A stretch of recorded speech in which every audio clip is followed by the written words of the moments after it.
Elise, we are continuing to watch Senator Booker on the Senate floor. We do have a piece of breaking news. Randy Fine, the Republican running in Florida's special House 6 race, is the projected winner. We're going to continue to keep our eyes on that race to see just how close it is. You already had Republicans, Elise, sort of managing expectations on this race should Fine have come out the loser, saying it wasn't about Donald Trump, it wasn't a referendum on Donald Trump, it was about the candidate. I wonder if they will still be singing that tune. You know, the fact that... We need you in there. Hold on one second. We do have a call there in that other district. Jimmy Patronis is projected to be the winner in Florida House Special 1. That's a Republican who's running in that seat to replace a guy by the name of Matt Gaetz. He is projected to win again with 74% of the vote in, up 6 points in a district that Gaetz carried against this very same Democrat just 3 or 4 months ago by a 30-point margin. So we're looking at, as of now, you know, a 24-point swing or something like that towards Democrats. Now, again, much lower turnout. It's probably going to be roughly about half of the turnout we saw in November when all is said and done. The law could go away. So this year, Republicans also decided to put a measure on the ballot to enshrine that voter ID law into the state constitution, so to make it basically so as to make it harder for the state Supreme Court to take it away.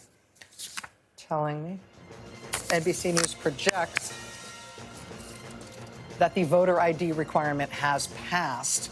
Again, this is only with about 21% of the vote in Wisconsin, but NBC is projecting that the voter ID requirement, again, this isn't a new voter ID requirement in Wisconsin, but it is enshrining it, rather than just being in state law, it would be in the state constitution, which would make it harder to rescind. We're also watching the race for superintendent of public schools. Here's an update on that Wisconsin Supreme Court election we have been watching so closely. Democrats, of course, have lined up behind candidate Susan Crawford. Republicans and Donald Trump and Elon Musk in particular have pulled out all the stops in supporting the MAGA conservative candidate, Brad Schimmel. That has included Elon Musk pouring tens of millions of dollars into this race on behalf of Schimmel and also giving out million-dollar checks to voters.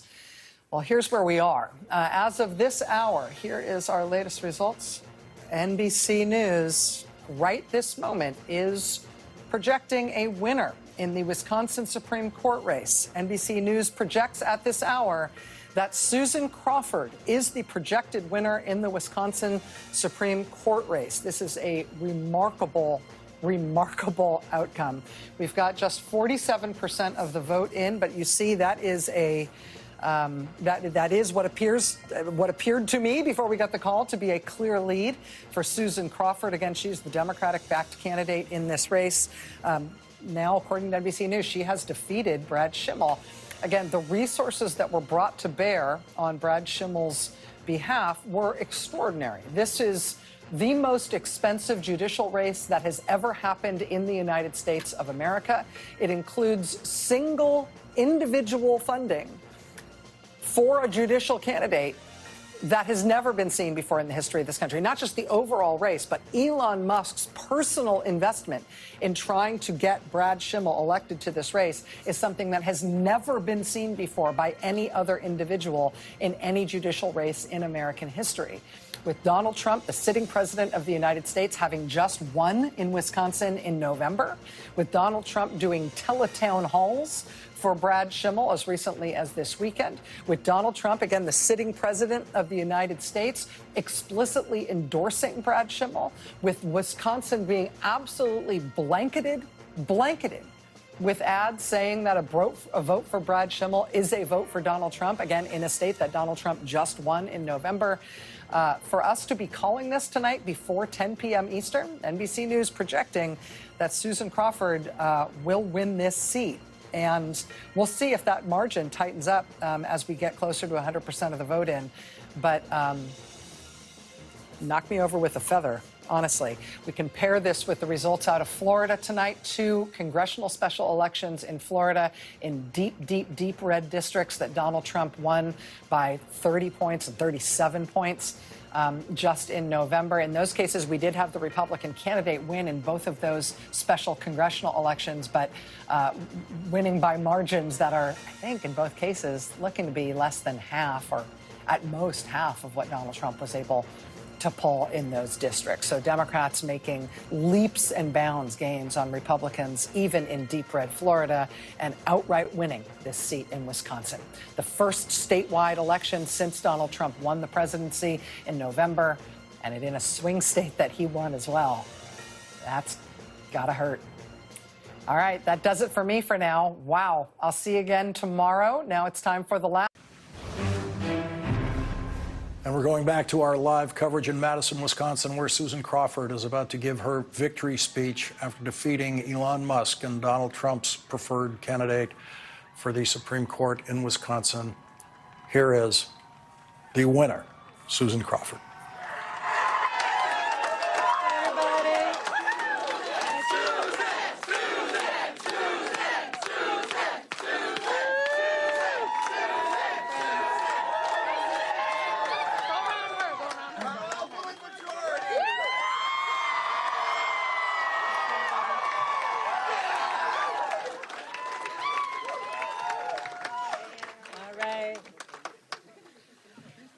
Thank you.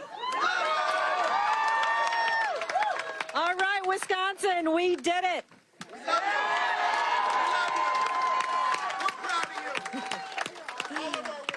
Oh, yeah. You know, just moments ago, I received a phone call from Judge Brad Schimmel conceding the race.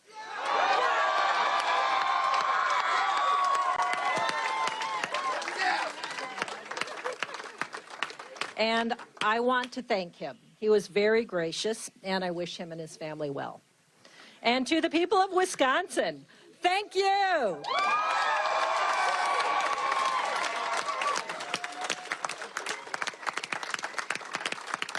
Thank you for trusting me to serve you on the Wisconsin Supreme Court. This campaign has been an incredible, life-altering experience. In so many ways. And I'm so grateful to have earned the trust and support of voters across this great state.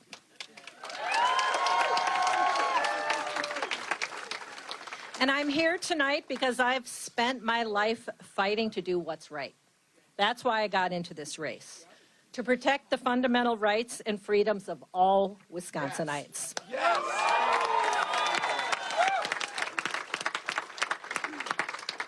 Growing up in Chippewa Falls, I was blessed with a loving family. Yeah, Chippewa! Yeah! It was a great community where people watched out for each other. And my experiences growing up in small-town Wisconsin shaped me into the person that I am today. Someone who values hard work, common sense, honesty, and who can tell right from wrong.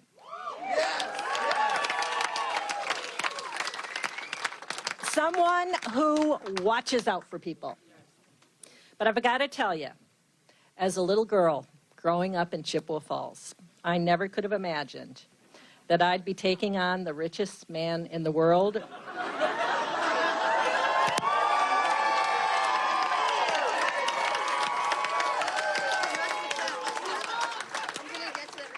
For justice in Wisconsin.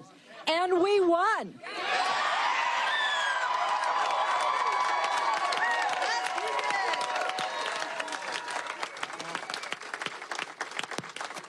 I've spent my whole career fighting for Wisconsin as a prosecutor, a lawyer, a judge, and now a soon-to-be justice on the Wisconsin Supreme Court.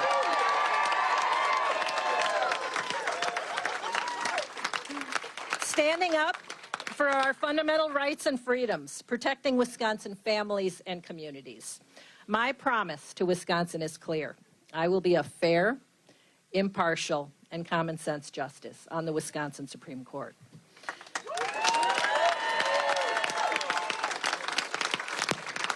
And I want to thank everyone across the state who helped to get us to this point. I'm here because of you. To every volunteer who made this happen, for every phone call, every door knocked, every text sent, every postcard written and mailed.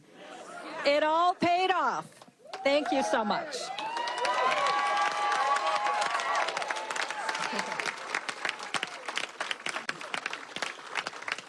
To all of my friends and colleagues, thank you for your unwavering support, friendship, and words of encouragement. To my campaign staff, led by the incredible Cassie Finelli. There she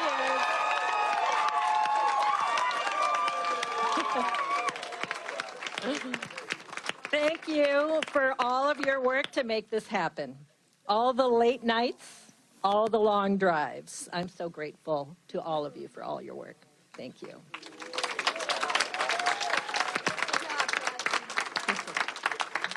She's the best. They're all the best. To all of our partners and everyone who worked so tirelessly to get us to this point, thank you. And to my friends, justices, Ann Walsh Bradley,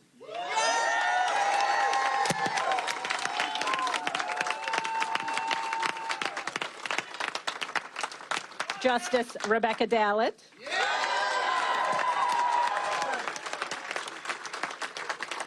Justice Jill Karofsky,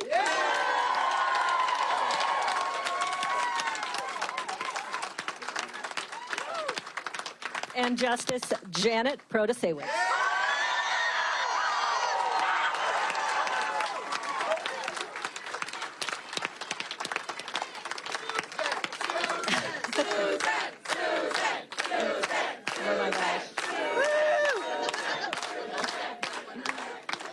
You know, I am so humbled to have had all of your unwavering support and encouragement since day one in this race. And to Ann, although no one can truly fill your shoes, I am incredibly honored to succeed you on the Wisconsin Supreme Court.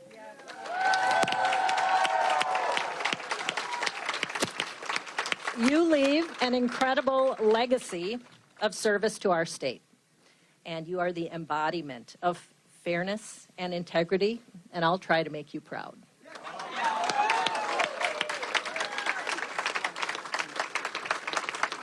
It's true. And to my family who stand with me here today.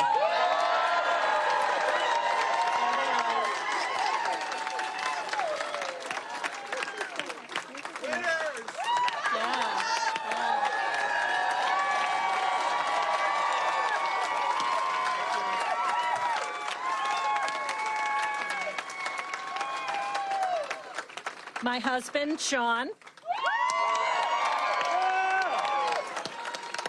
My kids, Fred and Maisie. My brothers, Eric and Philip, who are here somewhere. There they are. My nephew, Evan. And to my mom and dad and the rest of the family watching from home. Thank you for all of your love and support and for standing by me throughout this crazy journey. and to Petra and Phoebe, our furry friends. And to my mom, happy birthday.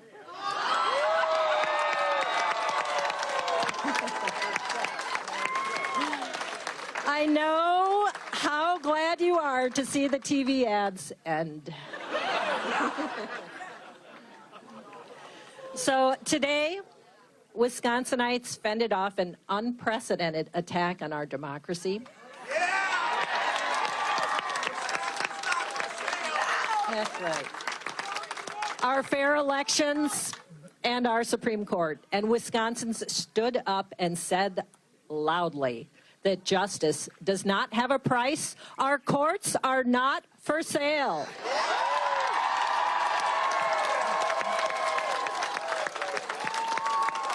Yeah. And you have entrusted me with great responsibilities, and I will carry them out with honesty, dedication, and integrity. I will work hard each and every day to uphold our Constitution and administer justice for the people of Wisconsin. I look forward to working with my colleagues on the Wisconsin Supreme Court to deliver fair and impartial decisions.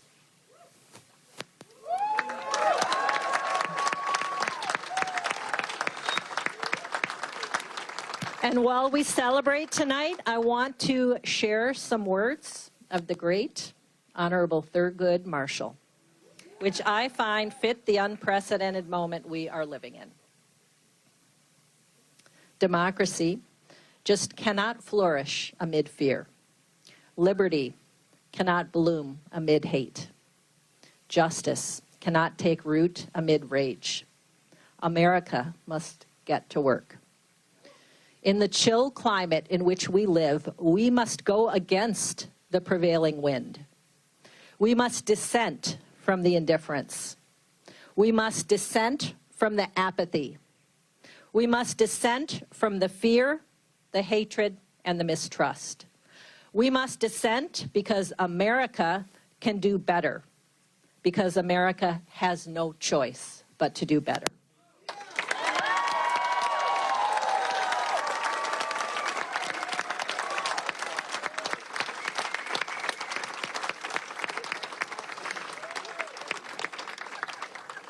Together, we will confront and overcome the challenges we face. As our state's motto says, everybody, forward! Thank you from the bottom of my heart, Wisconsin. I am forever grateful.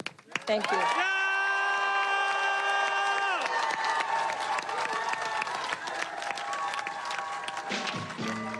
A huge win for Democrats tonight in Wisconsin, and the crushing of Elon Musk as a political force in Wisconsin tonight. Joining us now by phone is Mr. Wisconsin, Ben Wickler, the chair of the Democratic Party.